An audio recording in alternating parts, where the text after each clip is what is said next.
Hello, good evening, and welcome to Sipura Maisius, the Burgher and the Pauper. So, last we have visited the Maisa.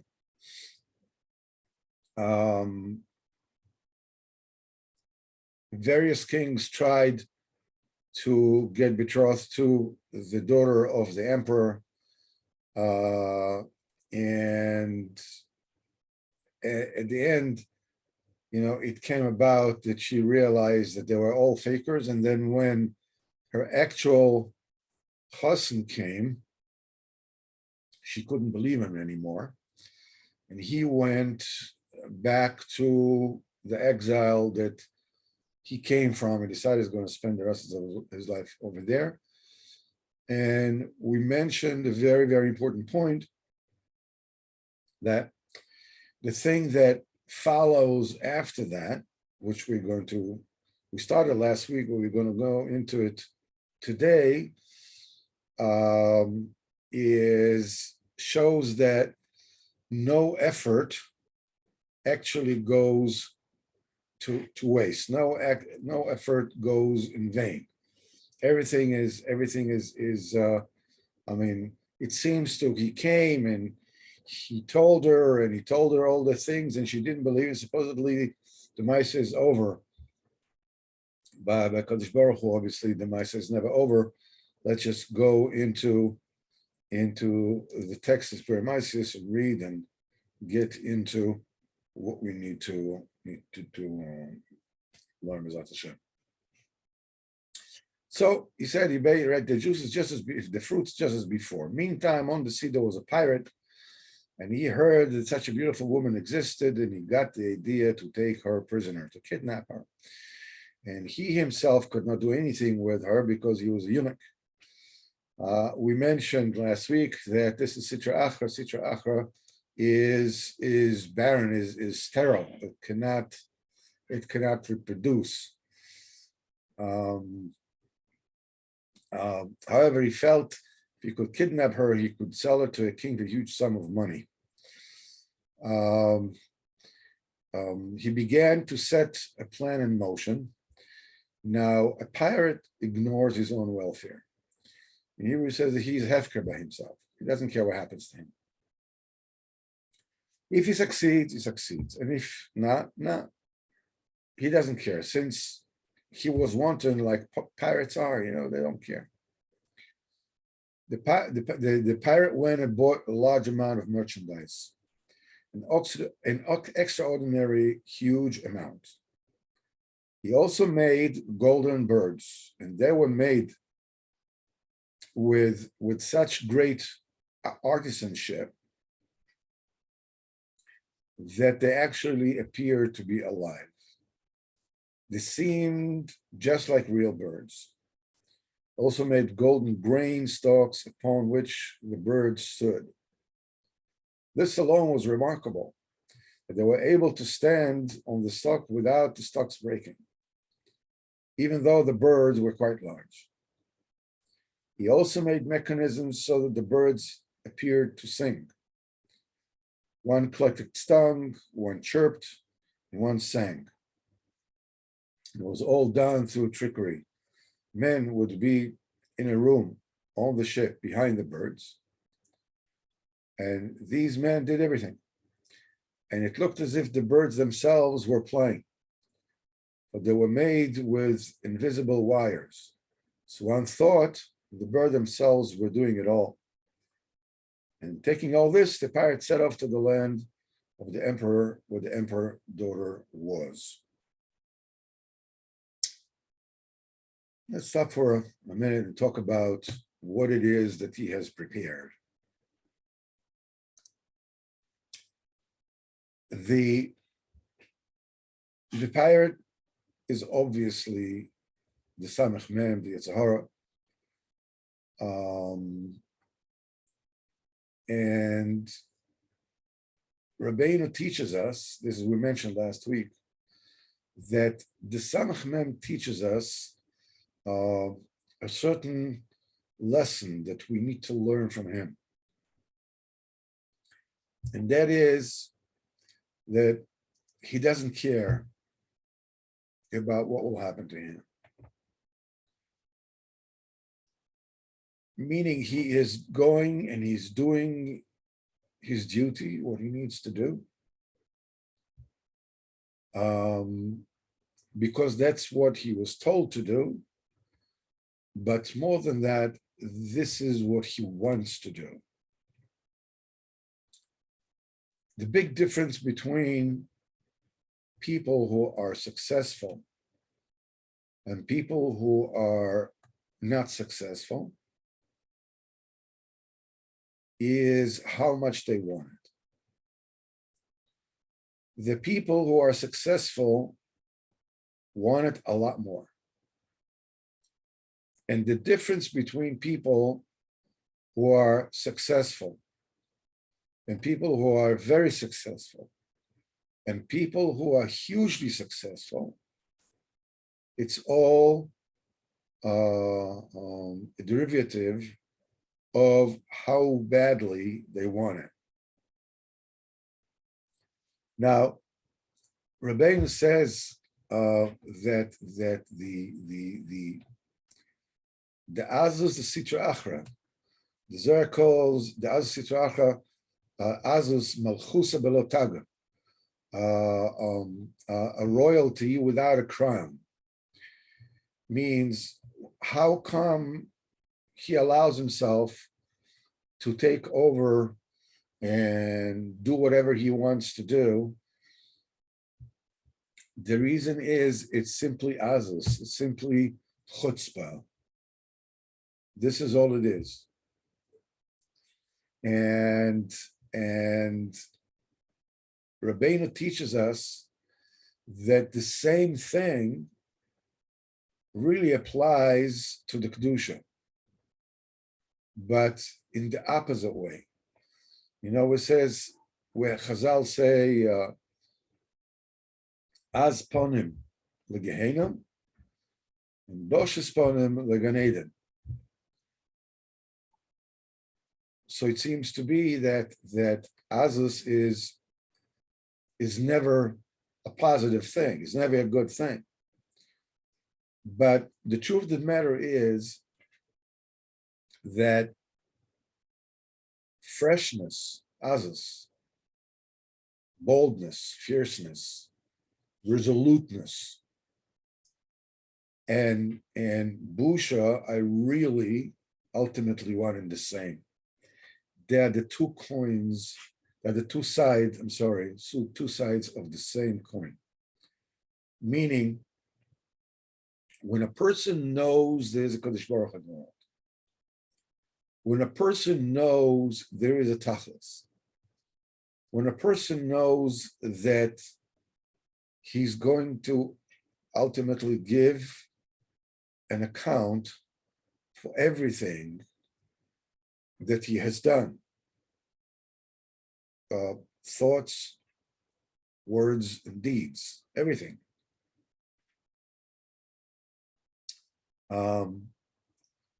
He is all, when a person is aware of that, he is always as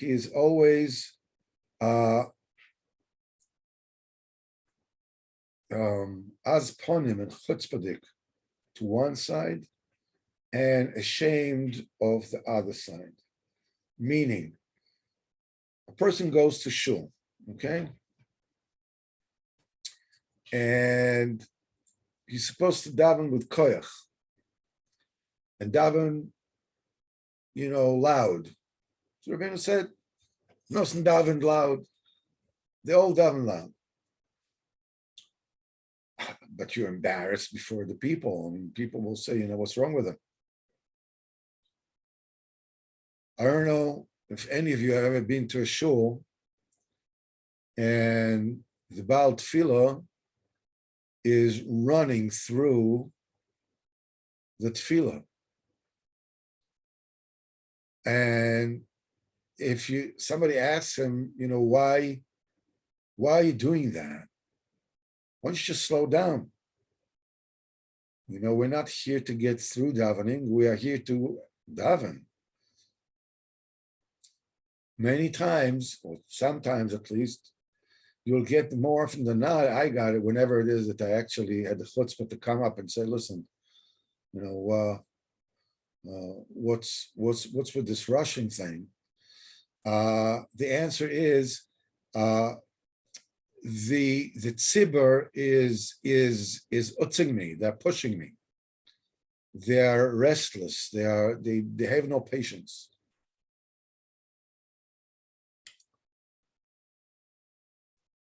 That means that a person is actually ashamed and embarrassed from the people. He's meek before the people. But that automatically means that he is being an azponim towards the Kadosh Baruch Hu. He basically ignores the Kadosh Baruch Hu because he is embarrassed from people. And when somebody serves the Kadosh Baruch Hu, with azus, with koyach, and the people, look down upon him, it means he's embarrassed before HaKadosh Baruch Hu, and he's azponim to the people. Doesn't care about what the people say. So it's your decision. Which way are you azponim? Which way are you ashamed? Who are you ashamed of, and who don't you give a hoot about? Not you, Chas v'Chalila. It's just a decision, because it's always either they're both sides of the same coin. But even more than that, there's a deeper nakuda. There's a deeper nakuda in this thing. When we know that who we are and what we have done in our lives, and what kind of thoughts we have in our head, and what kind of words we have spoken, and what kind of deeds we have done that we should not have.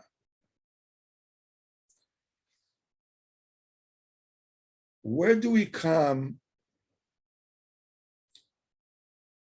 and have the chutzpah to ask HaKadosh Baruch Hu, in front of anybody who says L'kutei Tfilos and sees all the things that you're not asked there. L'kutei Tfilos is after L'kutei Amaran. You're asking for the highest madrigas that there are.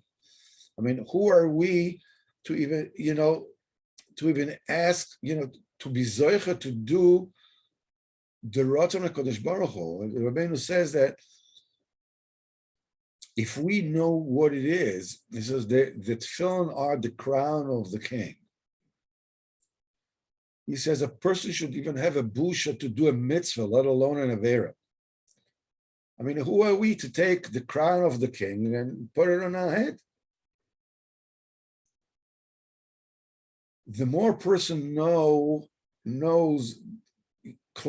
closer person is to Kadosh Baruch Hu, the more he is aware of how far he is and where he's supposed to be, the bigger the busha he has. Who am I, to come and not just do avera, but even to do mitzvahs. But this is Azus Panim, the Kedusha.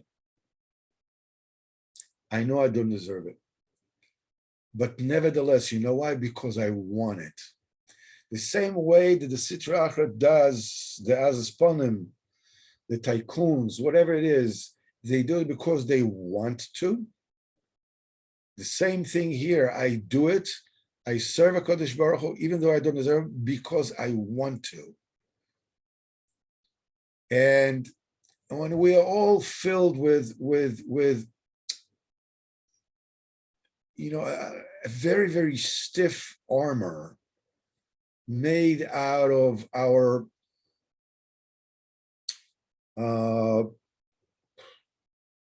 complexes and self-image and all kinds of things, we're sort of like calcified.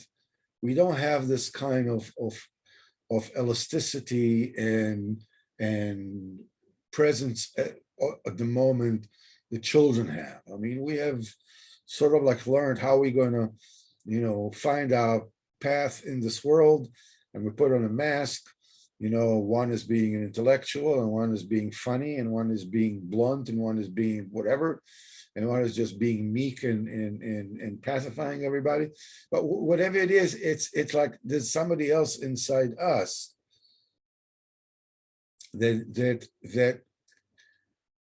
it doesn't really. It takes others to break out. I'm breaking out of it because I want to. And this is what can be learned from the Sitra Achra itself. It doesn't care, it just wants to. Now let's go back and see what it is that he actually prepares. He wants, obviously,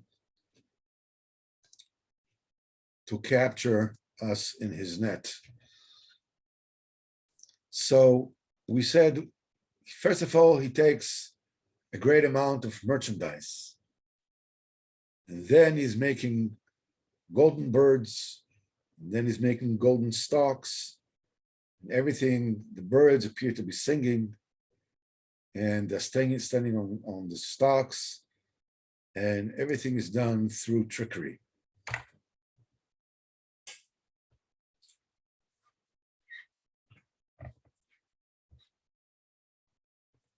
This world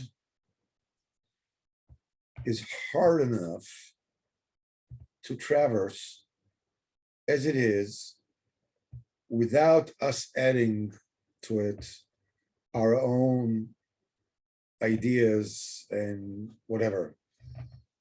A person has to eat. A person needs to work. People make the mistake that,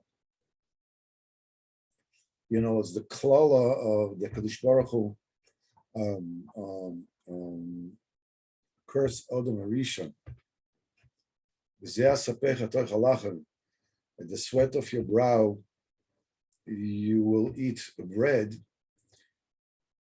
People tend to take it as it's like that's a default mode. That's not really. I mean, that if you are born to a rich family, then you're parted from that.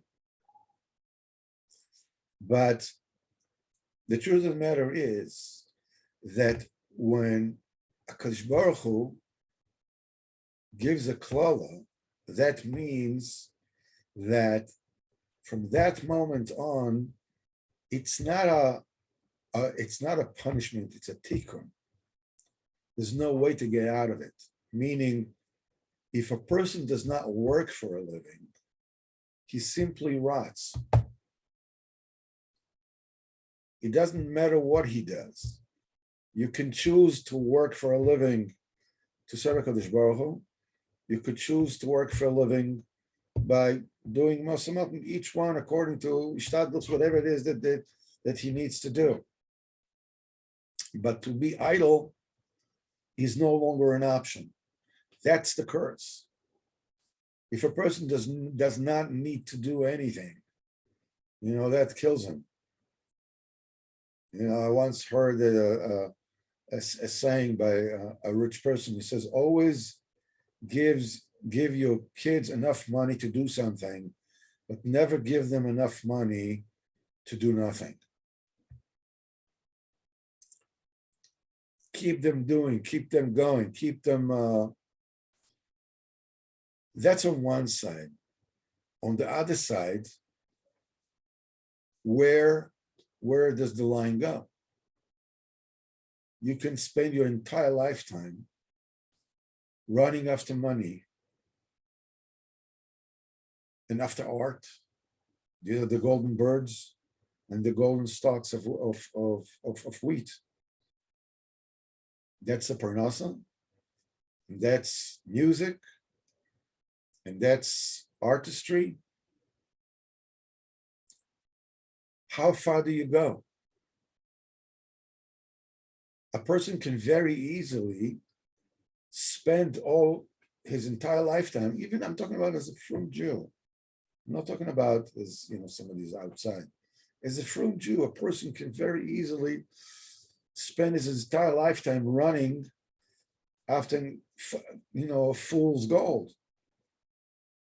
That's what these birds are about, and this is what these stalks of golden wheat, sheaves of wheat, is about. It's golden. Now, all this merchandise that the Sitra Achra is bringing is mitzvahs. It's mitzvahs. The only thing is that it hides its intentions behind the mitzvahs. As Rabbeinu says in Torah Aleph, the Sitra Achra, the Yetzer Hara portrays himself as if it's a mitzvah. It's a mitzvah to have a luxurious home. It's a mitzvah to have, nice kalim for Shabbos. And I remember, I think it's the stories with Reb Nosson, when one of his people came to him. I think he was wearing a new coat, fancy coat, some kind of a. So Nosson looked at him, if I recall the story correctly, and he told him, you'll have to buy yourself a new house. So the person says, like, what are we talking about? So he says, now you have a new coat. When you have a new coat, you have to hang it up in the closet. You can't just hang it up on a peg, right? So you have to buy a closet. When you buy the closet, you have a closet. Look at the sofa. They don't fit. You already have a closet, such a fancy coat. You need the sofa, and you have a closet. Look at your table. So you have to have a table. And look at the chairs that you have. Then your wife comes to tell you, I can't bring my girlfriends around, because look, I'm ashamed. Everything looks verschmatted. You have to paint the house. It seems so if you'll get to the point where you have to have a new home. You have to have a new house. Instead of downsizing, you have to. And it's very easy, and it's all Hashem Shemaim. Talmid Chacham that has a stain on his clothes, Chayav Misa, and all kinds of terutzim, that sooner or later you're going to be running after wealth, telling yourself more stories and more. I'm not talking about Elicha people. I'm not talking about Yishayim. We're not talking about those. I'm talking about people that want good, want what HaKadosh Baruch Hu wants. The way to get to them is that Tiferes Adam Mosheves Bais. What is it? The Mishlei, this is in Proverbs. This is that the glory of a man is, is his household. This is what you're saying, Balabais, it's just like, you need a table, and a table you need chairs, and the chairs you need. Now, the point is that a person eventually needs his materialistic minimum, and one cannot learn the minimum from another. Every person has his own level. Reb Nosson says that he came from, his father was wealthy, and when his father lost his money, and Reb Nosson became poor, and he started eating with with wooden utensils.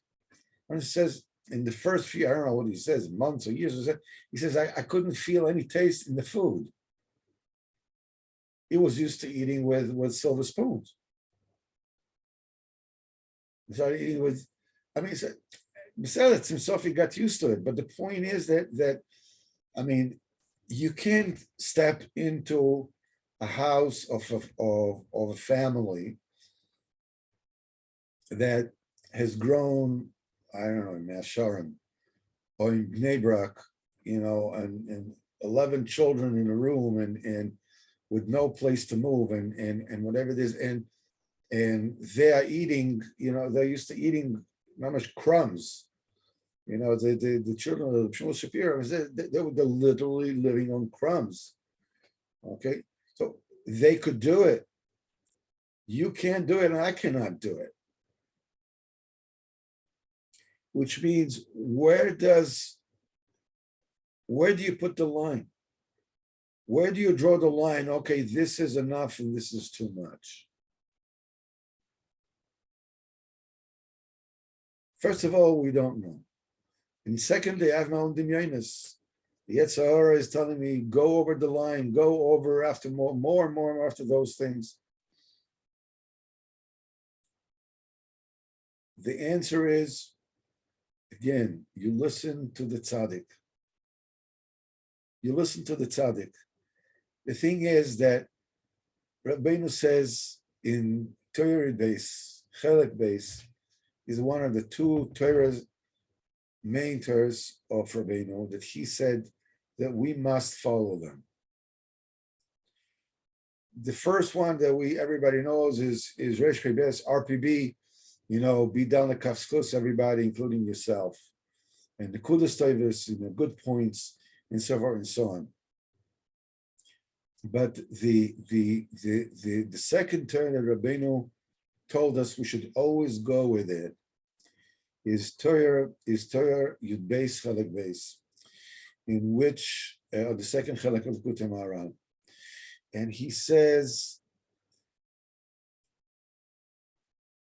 the crux of Yahadus, the main principle of Yahadus, is take a look into everything that you do, that there should be there the kavod of HaKadosh Baruch Hu.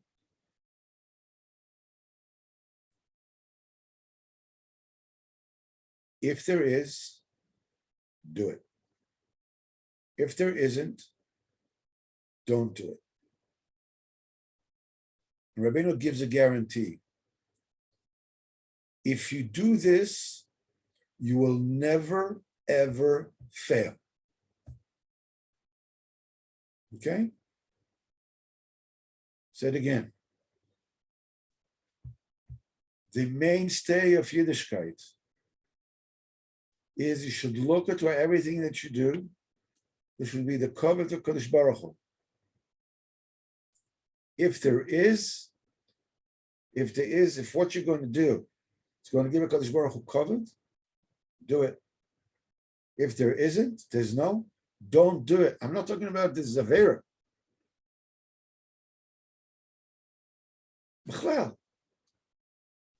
If you get yourself used to thinking that way, you will never fail, ever. And he says, because the mainstay of Yiddishkeit is just to go betmimis v'pshitis, innocently and simply. What does it mean to go simply? What is the opposite of simply? The opposite of simple is complex. Okay? Let's give the difference, a mashal between, what's the difference between simple and complex? Okay? I call somebody and he doesn't answer. He doesn't answer because he doesn't want to speak to me. He doesn't want to speak to me because he's upset with me. And the reason why he's upset with me is because I did something or whatever, or because he's a bad person. This is a complex machshava. I called him and he didn't answer. This is the only thing that actually happened. Okay. Upon this, I added plus. This is already a supposition.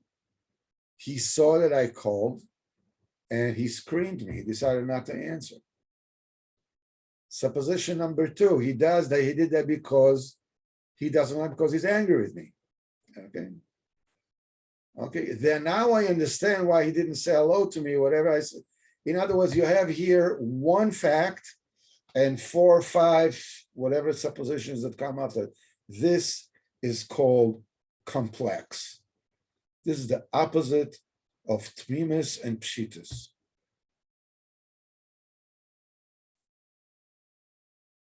Tmimis and pshitus means you called him and he didn't answer. So you call again. If he doesn't answer, depends how, you try again. And then you see, especially today, if, maybe he doesn't want to call me back. Very possible. Okay, so I'll call him. Whatever it is, I call him. He'll see that I called him. He call me back. Maybe yes, maybe not. If I know that I did something, okay, so let me try to do something in order to mollify that, to rectify the situation. But the point is that tmimis and pshitas means it's very simple and it's very straightforward. And all you have is now. There's no, if I do this and this will happen and he will be upset with me and this will do this and will be that. That's me called tmimis and pshitas. There's cover the Kodesh Baruch Hu, do it. There's no cover the Kodesh Baruch Hu, do not do it. Now, not only if you stick to that, you'll never fail, but we can sort of like widen, the span and say, commensurately with how much you do that, you are secured from failing.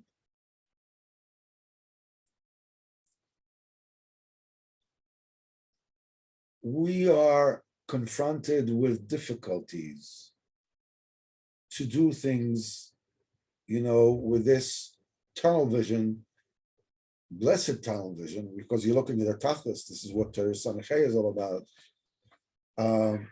With this tunnel vision of what has the Kodesh Baruch Hu, you do it, what you don't, and that's it. Some people can't. In fact, most people can't. Very, very few people can actually be locked in completely. The answer is, it's a process. You get yourself used to the idea and the habit of looking for the Kavod Kodesh Baruch Hu. As we learned in Torah Chafei, that we finished not long ago. There's the medama, there's the imagination, there is sechel bekoyach, in potential, sechel bepoyel, when you're actually working on it, and sechel anikne, when it becomes a second nature to you. So the sechel, the medama is that I'm not even looking to what is a Kavod Kodesh Baruch Hu in this. Sechel bekoyach means I know I'm supposed to look for the Kavod Kodesh Baruch Hu, but I'm not into it yet. And it's not necessarily a slight of saying, look at this guy. I mean, what a bum. The fact alone that you know that this is what you need to do is already a step in the right direction, and a vital step, because without, first of all, knowing about it and not doing anything about it, without going through that step, you won't get to do anything about it ever. Between nothing and one, there's a half.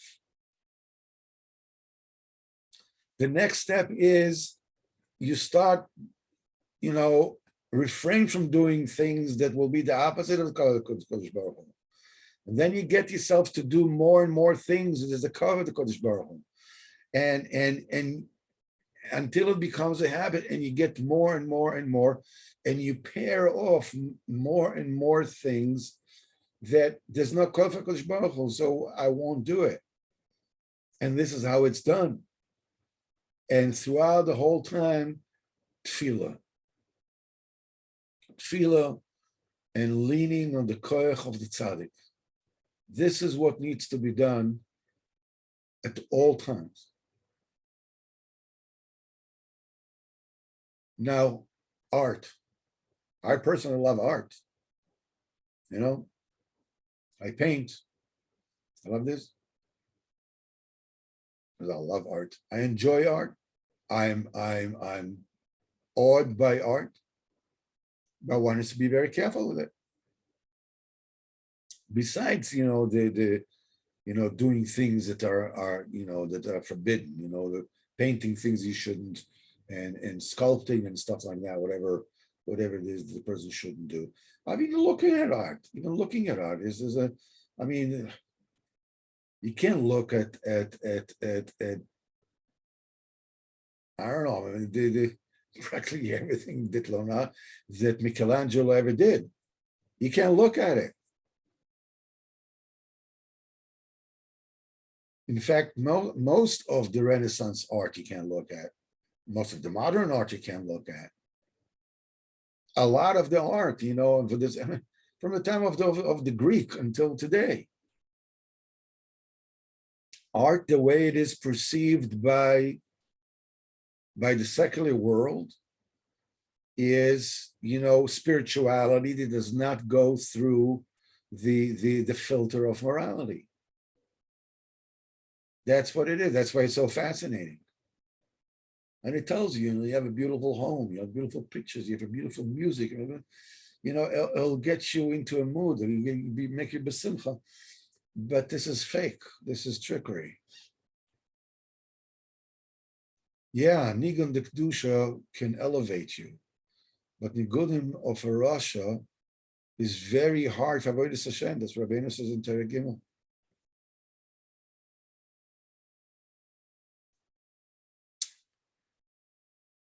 And everything there's a lot of schar. There's a lot of schar. A lot of mitzvahs. They're all gilded to pull a person away. As we'll learn B'ezrat Hashem next week, those birds, they were in the inner room. In other words, first of all, he got you to get the scharos, which is legitimate. There's no aver in that. And slowly brings you in until it kidnaps you. B'ezrat Hashem, we will finish here. And Yetz Hashem, we will see each other on Wednesday in learning, Likutei Moharan, B'ezrat Hashem.